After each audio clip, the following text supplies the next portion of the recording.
Assalamualaikum mga Marikoy. For today's video ay ipapakita ko naman sa inyo kung paano ako maglaba ng mga basahan. Sa video ngang ito mga Marikoy ay ipapakita ko sa inyo na nilalaban ko yung mga basahan na ginagamit ko sa pang-araw-araw. Alam nyo ba mga Marikoy, tuwing Friday talaga ay nagpapalit ako ng mga basahan na ginagamit namin. Kayo ba mga Marikoy, mayroon din ba kayong schedule kung kailan nyo lalabhan yung mga basahan? Sa akin nga mga Marikoy ay tuwing Friday o kaya naman ay pag Thursday ng gabi ay lalabhan ko talaga ang lahat ng basahan na ginagamit namin. Pero mga Marikoy, yung kulay brown naman na pampunas-punas ko ay araw-araw ko naman yang nilalabhan. Pero mga Marikoy, kapag sobrang dumi naman at saka masyado ng basa ay papalitan ko na kaagad kahit hindi na umabot ng Friday. Kita nyo naman mga Marikoy na ang ginagamit ko ay Ariel kasi mabula talaga siya, kitang-kita nyo naman sa video. Kaya kung may mantika man yan, ay sigurado ako na 100% ay matatanggal siya. Yan ngang blong basahan mga Marikoy ay nilalagay ko siya doon sa gilid ng aming lababo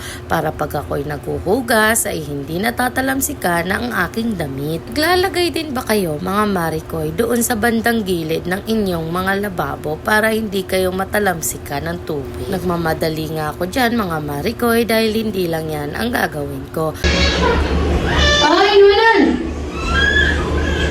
Love! Inuwanan! Ha?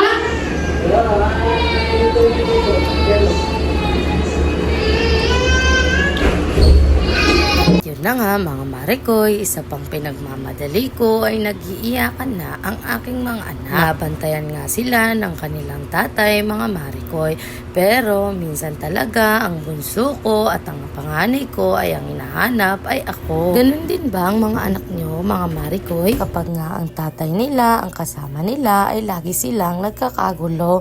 Hindi ko nga alam mga Marikoy kung anong nangyayari. Kasi minsan mga Marikoy ay naririnig ko silang nagtatawanan. Siguro ay nagkikilitian na nga sila nun. Pero maya-maya ay naririnig ko na silang nagiiyakan. Pero kahit ganon mga Marikoy ay natutuwa ako dahil binibigyan sila ng oras ng kanilang tatay.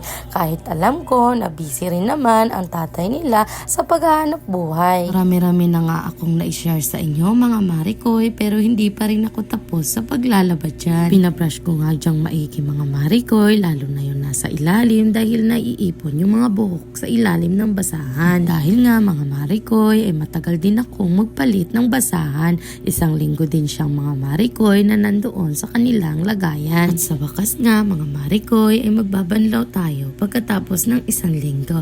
Charing! Diyan nga sa video mga Marikoy ay makikita nyo 2 beses ko lang binanlawan yung mga basahan. Dahil nga ang pangatlong banlaw ko nga mga Marikoy ay lalagyan ko na ng Fabcon. Mga Marikoy, kung inabot nyo nga itong dulo at hindi kayo tinamad sa panunood at pakikinig sa akin ay kung maaari po ay pakicomment ang inyong naroroonan para alam ko kung saan umabot ang aking mga video. Pa-like at pa-share na rin po ng ating video para sa inyong suporta. Pa-follow na rin po kung di naman kalabisan. Yun lamang po. Salamat sa panonood. Sukran!